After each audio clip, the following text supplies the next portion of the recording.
तो हम जैसा देख रहे हैं कि कलयुग में भक्ति करना बहुत कठिन है। इसलिए कठिन है क्योंकि कलयुग में कोई वर्णाश्रम नहीं है।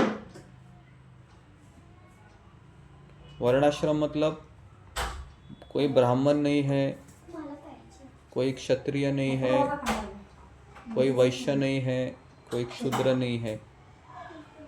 सब जगह पर केवल क्योस है।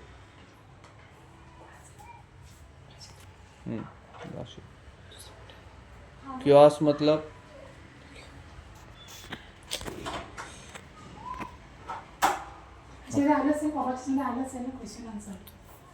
तुझा नहीं है। हाँ जी। तो इसलिए भक्ति ये कैसा है कि ब्राह्मण के उच्च स्तर का कार्य है। आपको समझ में आ रहा है?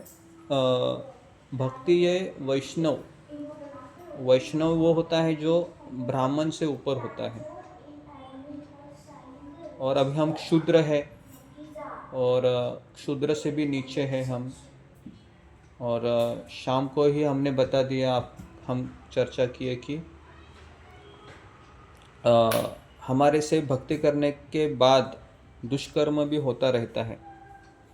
कौन बताएगा मुझे दुष्कर्म ये क्यों होता रहेगा? क्या कारण है इसके पीछे? जब तक हम शुद्ध भक्ति नहीं करेंगे ना, जब तक दुष्कर्म होते रहेंगे। शुद्ध भक्ति तो नहीं करेंगे, वो तो होता ही रहेगा। और दूसरा कारण क्या हो सकता है कि प्रभु जी वर्ण आश्रम का भी अभी लागू नहीं कर रहे ना, वर्ण आश्रम का भी पालन नहीं कर रहे हैं। अभी हम आपको बता रहे कि हम भक्ति कर रहे हैं, फिर भी हमको कुछ गलत इच्छाएं जागृत होती है, दिमाग खराब, ये क्या, ये किसका प्रभाव होता है, ये पहले समझ में आना चाहिए। जैसे हम भक्ति कर रहे हैं, हमको भगवान धाम जाना है, लेकिन दिमाग खराब होता है और कभी कभी तो भक्ति करने का मन नहीं होता है। तो ऐसा क्यों होता है ये कभी मैंने कल ही बता दिया था। ये हमारा प्रारब्ध कर्म है ना। प्रारब्ध कर्म के वजह से हम भक्ति, शुद्ध भक्ति नहीं कर पाते हैं। हमारा अंतःकरण चित्त शुद्ध नहीं हुआ है।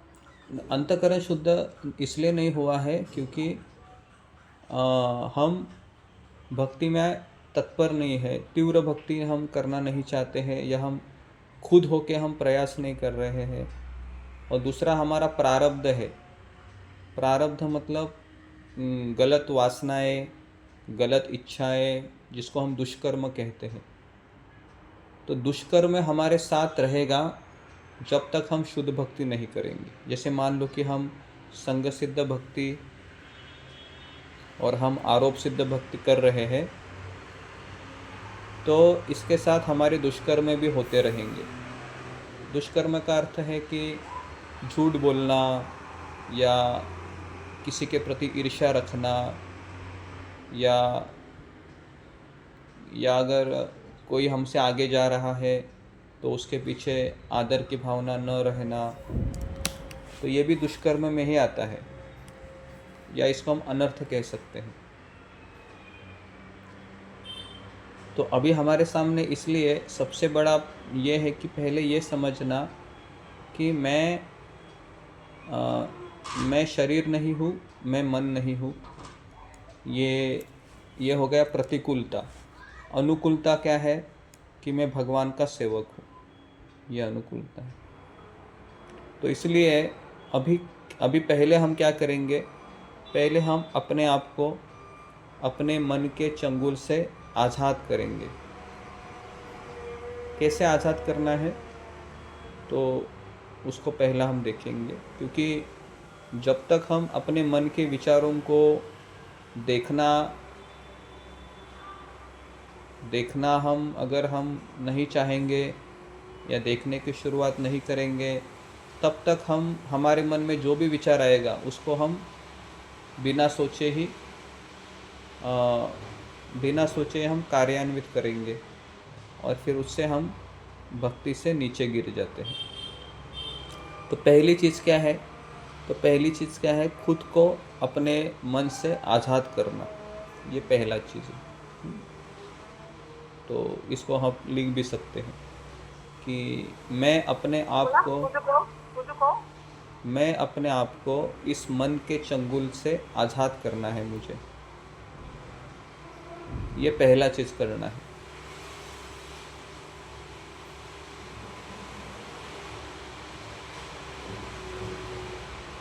जी, खुद को अपने मन के चंगुल से, चंगुल मतलब मन की उस जाल से आज़ाद करना। क्योंकि क्या हो रहा है, अभी हम मन के चंगुल में फंसे हैं और माला कर रहे हैं। तो इसलिए हमारे इसको कहते हैं सच्ची मुक्ति। सच्ची मुक्ति मतलब पहला है कि अपने आप को आज़ाद करना। कैसे आज़ाद करना है इन सब झमेले से? तो पहला हमें ये समझना है कि मैं कौन हूँ। इसके ऊपर हमको पूरा फोकस होना चाहिए दिन के 24 घंटा। मैं कौन हूँ, तो इसको पहले अभ्यास करना शुरू करना चाहिए हमें। मैं कौन हूँ, मैं कौन हूँ। तो अपने आप को बार बार रिमाइंडर देते रहना होगा। ये पहली चीज़ करनी है। तो इसको आप लिख सकते हैं। पहला चीज़ मुझे क्या करना है, 24 घंटे मुझे अपने आप को माइंड देना। हाँ रिमाइंडर देना है, या फिर जागरूक रखना है, अलर्ट रखना है कि मैं भगवान का सेवक हूँ। क्योंकि तभी ये स्वरूप सिद्ध भक्ति हो सकती है। जो भी हम काम करोगे इस चिंतन में ही लगे रहना है 24 घंटा, क्योंकि हमारे पास कोई ऑप्शन नहीं है अभी। क्योंकि जैसे हम नीचे आते हैं तो हम फिर दिमाग ख़राब होने लगता है ना। और फिर बेटे का सुनना पड़ेगा, बेटी का सुनना पड़ेगा, इनको बुरा लगेगा, ये लोग मुझे फ़ोन नहीं करेंगे, मैं अकेला होऊंगा। यही आपको डर लगता है ना। यही तो इसके कारण हम शरणागत नहीं हो रहे हैं। क्योंकि हमारी शरणागति किसके प्रति है? बेटी के प्रति, बेटा के प्रति हमारी शरणागति वहाँ है। तो इसलिए ये लोग भी हमको क्या कर रहे हैं, खींचते के नहीं। ये लोग कहाँ जाएंगे मुझे छोड़ के, अभी तो बूढ़े हो गए, हम ही इनके हैं, बराबर कि नहीं। फिर ये लोग हमको पिन मारते रहते हैं और फिर हम ठीक है बेटा, ठीक है बेटी, तुम जैसा बोलोगे वैसा हम करेंगे। तो हमारी शरणागति कहाँ है? हमारी शरणागति हमारे ही पुत्र परिवार के प्रति। तो वहाँ से हमको निकलना है। पहले कैसे निकलना है? छोड़ देना नहीं है उनको। उनके साथ रह के भी निकल सकते हैं कि नहीं निकल सकते? हाँ, उनके साथ रह के भी निकल सकते हैं। उनसे क्या छोड़ना नहीं उनको। तो वही हम पहले समझेंगे कैसे। तो पहला कदम कौन सा है? हमारे सिर के अंदर जो भी आवाज़ आ रहा है उसको सुनना चाहिए, है ना। हमारे सिर के अंदर बहुत सारे आवाज़ आती रहती है कि ये करना है, वो करना है, यहाँ करना है, वहाँ जाना है। जी, उसको सुनना चाहिए। अभी मुझे बोलो, जिसके दिमाग में 100 विचार है, क्या वो भक्ति कर सकता है? नहीं जिसके मन में, जी सुशीला माता जी, कर सकता है आपको दिखती है। हरे कृष्णा प्रभु जी। हाँ जी, क्या बोला आपने? हाँ, इसके लिए मैंने आपका नाम लिया, मुझे पता है। आप दिखती नहीं है ना कैमरा में, मुझे पता नहीं चलता है क्या कर रही है। नहीं प्रभु जी, हाँ हाँ, बाकी के सब लोग दिखते हैं मुझे, केवल आप ही नहीं दिखती है। पता नहीं हमसे आँख मोचोली तो नहीं खेलती है। अरे नहीं प्रभु जी, नहीं ऐसा नहीं है। अब दिखते ही नहीं। ठीक है, तो मैं ये कह रहा था कि ये बहुत गंभीर विषय है जिससे हम निकलना चाहते हैं। क्योंकि ये सब चीज़ें आमतौर पर चर्चाएं नहीं की जाती हैं, और ये हम चीज़ें बहुत 100 लोगों के बीच भी चर्चा नहीं कर सकते हैं। इसके लिए 10-5 लोग ही चाहिए जो समझ सकते हैं इन चीज़ों को। तो पहला क्या है कि हमको हमारे मन में आए हुए विचारों का चिंतन करना है। चिंतन कैसे करोगे? कोई मुझे बताएगा कि मेरे मन में 100 विचार आ रहे या 5 विचार आ रहे। पहला चिंतन करना है कि मुझे ऑफिस जाना है, मुझे खाना बनाना है, मुझे बेटे का फ़ोन बहुत विचार रहेंगे इसमें। तो उसको क्या करना है, पहला बात उनको सुनना। चिंतन करना है, चिंतन। उनको तो डिलीट करना है। नहीं, डिलीट नहीं कर सकते आप उसको, क्योंकि चिंतन करना है। आपका उनके साथ कुछ कनेक्शन है ना। क्या आप क्या आप अपने बेटी को अपने मन से डिलीट कर सकते हैं? ये संभव है? तो ये नहीं संभव है। इसलिए हम बहुत इन चीज़ों को प्रैक्टिकल तरीके से लेंगे। तो उनको मोड़ दो भगवान की तरफ, विचारों को। भगवान की तरफ भी कैसे मोड़ोगे? क्योंकि आपकी बेटी मुड़ना नहीं चाहती है माता जी, आप कैसे मुड़ोगे उसको? वो भी तो संभव नहीं है। नहीं प्रभु जी, उन मतलब ये मेरा कहने का ये है, जैसे कि बेटी के प्रति कोई भी विचार आ रहा है तो मैं यही समझ के करूंगी कि भगवान ने मुझे मतलब कि इसकी रिस्पॉन्सिबिलिटी दी है, और इसलिए हे प्रभु, हे भगवान, मैं आप मतलब इसका जो कर रही हूँ आप संभालना। जी जी।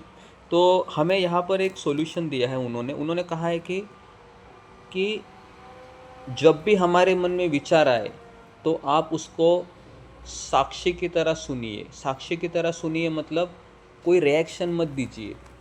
रिएक्शन समझते हो? कोई निर्णय मत लीजिए। जी जी जी, हाँ, हाँ जी। समझ में आ रहा है? निर्णय मत लीजिए। हम क्या करते हैं, तुरंत फ़ोन आ गया, तुरंत निर्णय ले लेते हैं, बराबर है? तो निर्णय नहीं लेना है, निष्कर्ष नहीं लेना है। हमको क्या करना है, सुनना है। सुनना है, और कैसे सुनना है? साक्षी की तरह। साक्षी मतलब जैसे अभी आप दोनों का मान लो कि झगड़ा चल रहा है मान लो, तो मैं उसमें इन्वॉल्व नहीं होऊंगा। मैं क्या करूँगा, सुनूंगा साक्षी की तरह, खाली है ना? सुनूंगा। मैं वहाँ पर थर्ड पर्सन हूँ, तीसरा आदमी। मुझे उन दोनों से लेना देना नहीं है। ये दोनों का झगड़ा चल रहा है, जैसे रास्ते पर झगड़ा होता है तो लोग साक्षी की तरह रहते हैं कि नहीं, अरे क्या हो रहा है देखते, लेकिन उसमें इन्वॉल्व हो जाते हैं क्या? इन्वॉल्व नहीं नहीं होते प्रभु। उसमें। तो हमें क्या करना है, पहली बात है कि कोई मेरे पास आ गया मान लो, फॉर एग्जांपल कोई आपके घर में आपका पति है, आपकी तरफ आ गया और उसने कुछ कह दिया, तुरंत रिएक्शन मत दीजिए। ठीक है बोलिए, ठीक है, ठीक है बोलिए, और साक्षी की तरह सुनिए उसको, है ना? और बहुत इमरजेंसी चीज़ है तो उनको ही पूछिए कि मुझे क्या करना है, ऐसे बोलिए, है ना? उनको ही बोलने दीजिए। हाँ, तो हमको सुनना है। कैसे सुनना है उसको? साक्षी की तरह, बहुत सारे विचारों को। तो पहला हमको रिएक्ट नहीं करना। क्यों नहीं रिएक्ट करना है? क्योंकि आप कौन है, तो आप भगवान के सेवक हैं। तो इसके लिए आप आरोप सिद्ध भक्ति में जाओगे तो फिर प्रॉब्लम होगा। तो हमको हमेशा स्वरूप सिद्ध भक्ति में रहना है। तो स्वरूप सिद्ध भक्ति में रहना है तो हमें क्या करना है, रिएक्शन नहीं देना है या एक्शन नहीं करना है। तो ये हम शाम को भी सोच रहे कि डिस्कस करना पड़ेगा, क्योंकि ये बहुत इम्पोर्टेंट चीज़ें हैं कि मुझे पहले तो अपने मन के विचारों से तंग आ गई हूँ मैं। और हम सबको पता है कि भगवद गीता में भगवान क्या कहते हैं, ये मन ही मेरा सबसे बड़ा शत्रु है और सबसे बड़ा दुश्मन है, मित्र मित्र है। भी है, मित्र तो भी है। पहला काम है कि मुझे इस मन इसके लिए से, तो बहुत ज्यादा प्रैक्टिस चाहिए। हाँ हाँ, प्रैक्टिस तो इसके लिए चाहिए, बहुत प्रैक्टिस बहुत चाहिए। प्रैक्टिस चाहिए। आपको पता है कि ना, अगर आप राधानाथ स्वामी महाराज का अगर अनोखा सफ़र किताब पढ़ोगे, जर्नी होम है, उसमें उन्होंने बायोग्राफी लिखी है। तो उन्होंने ऐसे साधु संतों के साथ वो रहते थे कि वो कुछ खाते ही नहीं थे, या खाते थे एक गजर खाते थे, एक मूली खाते थे। तो जब उनको पूछते थे कि आप इतना सा ही क्यों खाते हैं, तो उन्होंने कहा कि इतना सा खाने से मेरा मन में जो फोकस है उसको मैं स्थिर रख पाता हूँ। आई बात समझ में? गपा गपा गपा गपा खाओगे तो क्या होगा, हमारा फोकस होगा क्या, हमारा फोकस नहीं होगा। तो इसलिए उतना ही खाना चाहिए जितना मेरा फोकस ठीक रहे। अगर आप इसके लिए राइस होता है ना, राइस, सबसे पहले राइस को दूर फेंकना चाहिए, क्योंकि राइस खाने में क्या होता है ना, राइस में शक्कर होती है, पता है ना?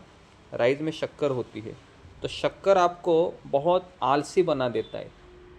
और इसलिए अगर हम राइस खा रहे हैं, भागवत भी पढ़ रहे हैं, तो फिर फोकस नहीं हो पाता। इसलिए कौन सी चीज़ें खाने का, कोई जूस वगैरह पीने का जितना मेरा हो सके, और वापस फिर, और पीते समय भी समझना चाहिए कि मुझे केवल बहुत भूख लगी है, तो बस थोड़ा सा मैं खाती हूँ, थोड़ा सा खाता हूँ, ताकि मैं अपना विचारों के ऊपर मेरा छूट ना जाए। तो अभी जो सुशीला माता जी ने कहा कि प्रैक्टिस चाहिए, प्रैक्टिस के लिए पहले इसको इसको बहुत, ये बहुत डेंजर जिस चीज़ पर है। जिस पर कंट्रोल करो, हाँ, इसको कंट्रोल करना पड़ता है। हाँ, तो इसके लिए कंट्रोल करने का मतलब है, भूख लगेगी तो थोड़ा सा ही खा लीजिए। यहाँ तक खाओगे, पेट भर के खाओगे, तो फिर क्या होता है, देखा है आपने, पेट भरने के बाद सुस्ती आती है कि नहीं? सुस्ती आने के बाद आप हम सोच पाते हैं कि हम भगवान के सेवक हैं? नहीं। नहीं तो बस फिर नींद हम आती है। फिर नींद आती है, या फिर हम तमोगुण में जाते हैं, और ये कार्य सत्वगुण का है, और सत्वगुण से हम तमोगुण में आ गए, और फिर मैं आपको कहूँ माला करो, तो आप तो क्या मुझे ऐसे करोगे? वीकनेस नहीं आ जाएगी, ऐसे वीकनेस नहीं आएगी ऐसे? नहीं, ये यही तो हमारा मन का भ्रम है ना। एक बार बंदर था, है ना, बंदर एकादशी कर रहा था, है ना, तो उसको किसी ने कहा तुम एकादशी करो दुबले हो जाओगे। तो उसने कहा अब क्या करूँ फिर? तो कहा कि खाना ना पहले ही अपने पास रखो, है ना। तो वो बंदर क्या करता है, द्वादशी का खाना अपने पास ही रखता है ऐसे, ताकि जब जैसे पार ना हो मैं खा लूँ। तो उसके बाद उसने कहा कि अगर मैं एकादशी करूँगा तो पतला हो जाऊँगा। तो कहेगा कि नहीं, पतला नहीं होगा तुम, है ना, चिंता मत करो। तो उसके बाद फिर बहुत ज़्यादा सोचता है, और फिर क्या सोचता है कि एकादशी करने से अच्छा मैं खा लेता हूँ, और वो खा लेता है। तो ये हमारा सबसे बड़ा, अभी जो आपने कहा ना अनुराधा माता जी, पतला, ये किसने सिग्नल दिया आपको? आपके ही मन ने सिग्नल दिया क्या नहीं? आपका मन तुरंत बोला पतले नहीं हो जाओगे। ये कौन बोला? आप तो तो फिर मैं तो आप अपने आप को क्या समझ रही हो अभी? शरीर समझ रही हो, शरीर इसलिए तो आप बोला ना ऐसे, पतली तो नहीं हो जाओगी। देखा देखा किस तरह से मन काम करता है। तो तुरंत तुरंत मन काम करता है ऐसे। तो पहले हमको इन चीज़ को समझना होगा कि मुझे मेरे मन के चंगुल से निकलना है। तो निकलने के लिए क्या करना होगा? थोड़ा सा पिए, है ना, गजर का जूस, वो चुकंदर का जूस, भोपला कद्दू का जूस, है ना। वो जूस में क्या होता है, एनर्जी भी रहती है, वो सत्वगुण में आता है वो। उसको आप पियोगे तो 1.5 घंटा 2 घंटा आप आराम से आप निकाल सकते हो। उसके बाद फिर कोई जूस पीने से फ़ायदा ये होता है कि हमको सारी चीज़ें मिल जाती है, और पेट एकदम सुस्ती नहीं आ जाती। राइस खाओगे, चपाती खाओगे, पेट भर के खाओगे, तो क्या होगा फिर? सुस्ती आ जाएगी। सुस्ती आने से क्या होगा? क्या फोकस कर पाओगे, मैं भगवान की सेवक हूँ? नहीं। नहीं तो फिर नहीं, वो ये आलस में चीज़ फिर हट गई आपके दिमाग से। और जब आलस आएगा, तमोगुण में आएगा ना, तभी फिर क्या आप निष्कर्ष, आप निर्णय, फिर क्या आप साक्षी की तरह उपस्थित हो सकते हो? फिर नहीं। फिर आप तुरंत रिएक्शन दोगे, निष्कर्ष निकालोगे। तो इसलिए हम कह रहे हैं कि ये चीज़ साधारण नहीं है। अगर भगवान के पास जाना है, पहले तो मन के चंगुल से निकलना होगा, है ना। और ये प्रैक्टिस है, बहुत लोग प्रैक्टिस करते हैं। अरे लोग खाना नहीं खाते, तपस्या करते हैं। ये तपस्या क्यों भगवान ने बोला है? तपस्या क्यों बोला है भगवान ने? क्यों बोला है बताओ? वो जैसे इंद्रियों पे कंट्रोल होता है, हाँ, इंद्रियों पे कंट्रोल होता है। हाँ, ये एकादशी है, आचार्यों का आविर्भाव तिरोभाव है। ये क्यों भगवान गीत बीच बीच में देते रहते हैं? क्योंकि इससे हम इन चीज़ों से बाहर निकलें। क्योंकि देखिए, जितना हम मन को भोग देते रहेंगे, चाहे वह जीभ का आनंद हो, त्वचा का आनंद हो, आँखों का आनंद हो, कान का आनंद हो, उतना हम इस भगवान के भक्ति से दूर चले जाएंगे। ठीक है, तो ये पहला चीज़ समझ में आया। तो केवल हमको सुनना है। सुनने के लिए क्या होना चाहिए? फोकस होना चाहिए।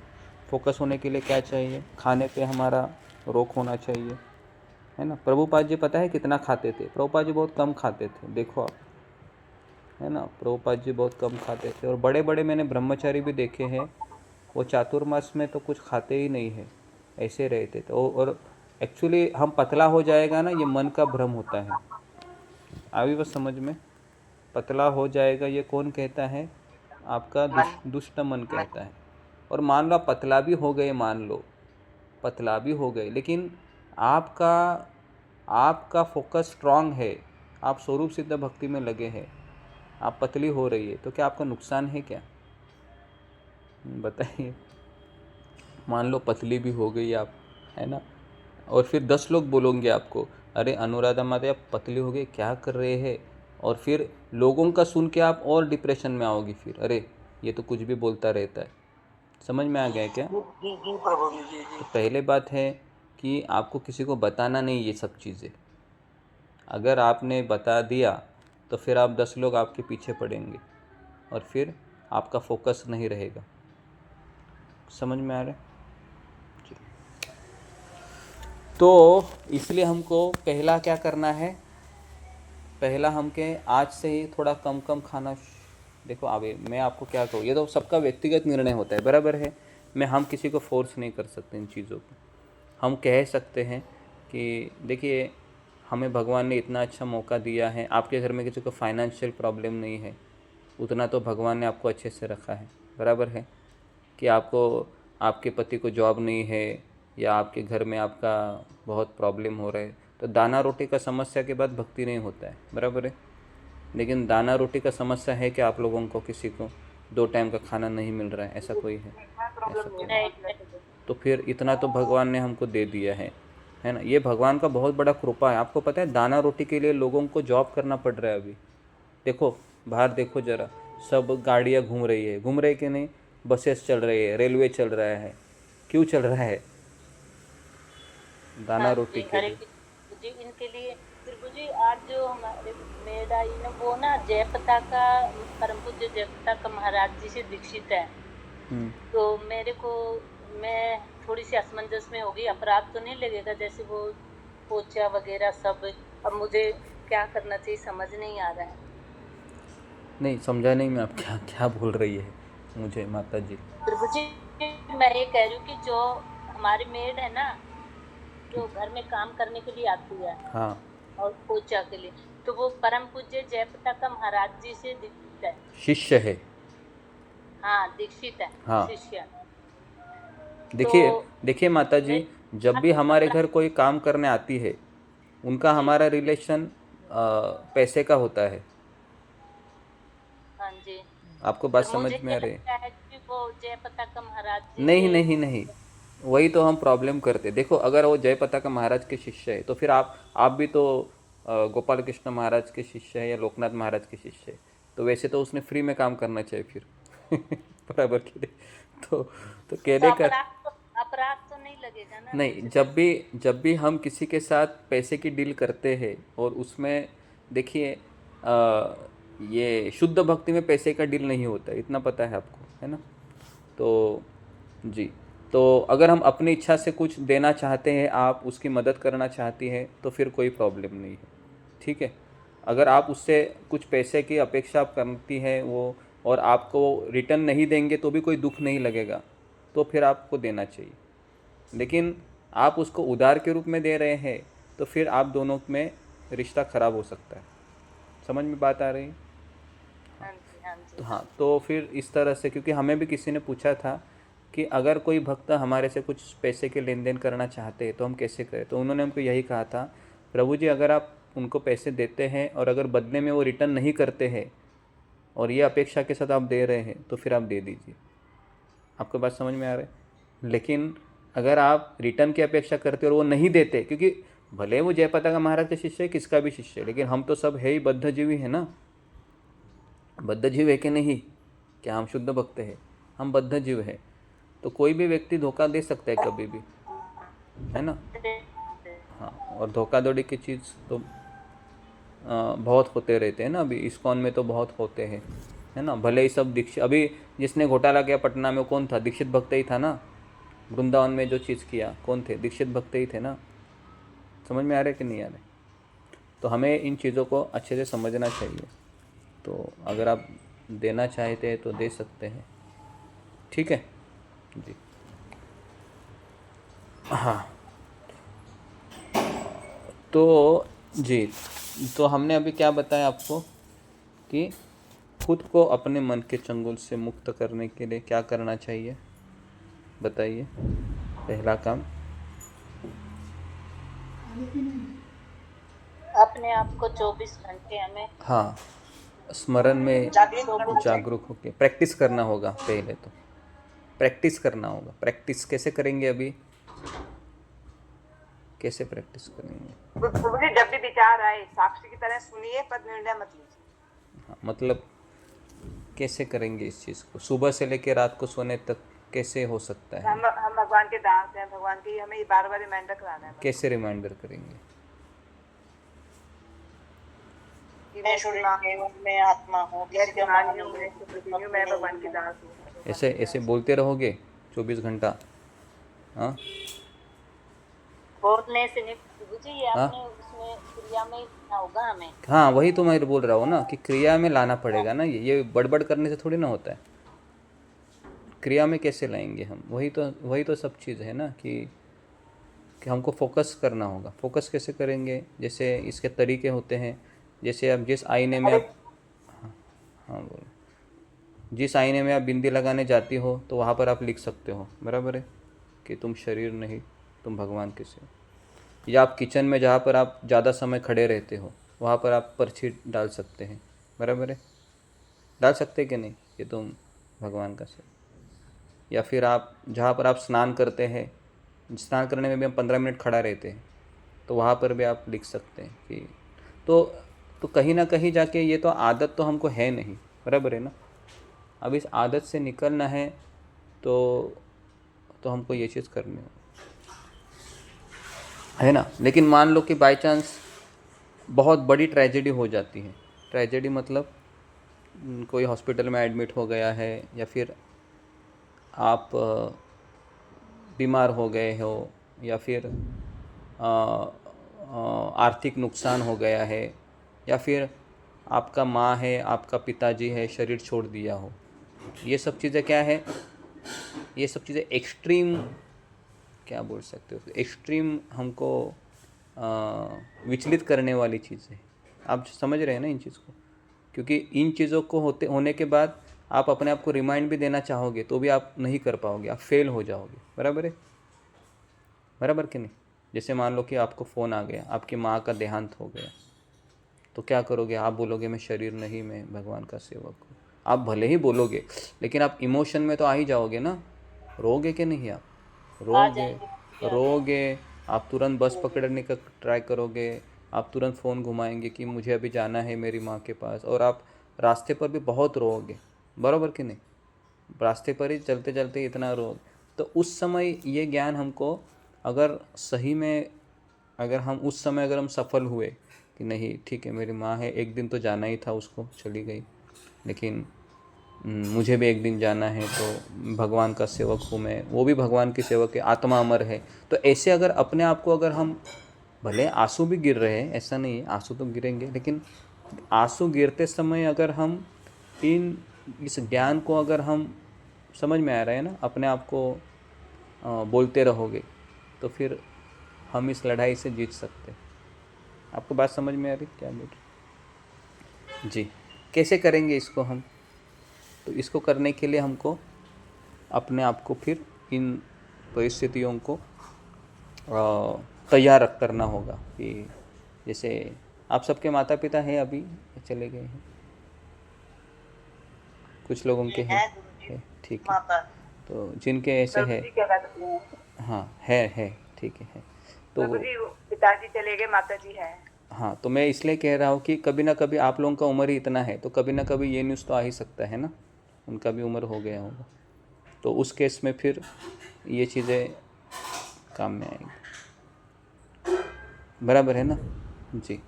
तो इस ऐसे ही तरीके हमारे से साथ एक बार हुआ था, मैं ना तो उसमें बैठ के ना माला कर रही थी, तो मेरे बेटे को ना पूना जाना था, तो कॉलेज में पढ़ने के लिए, तो एकदम उसको याद करके ना कि अब जाएगा अभी, ऐसे वो कर, तो एकदम आंखों में आंसू आ गए है। तो फिर मैंने अपने मन में जब भी सोचा कि मैं, जब सब जने कहते हैं कि भगवान के लिए रोना चाहिए माला करते वक्त, तब जब तो वो एक बार भी नहीं आया, अब कैसे आ रहा है? ये ऐसे कहते हैं एकदम आंसू सूख गए सारे।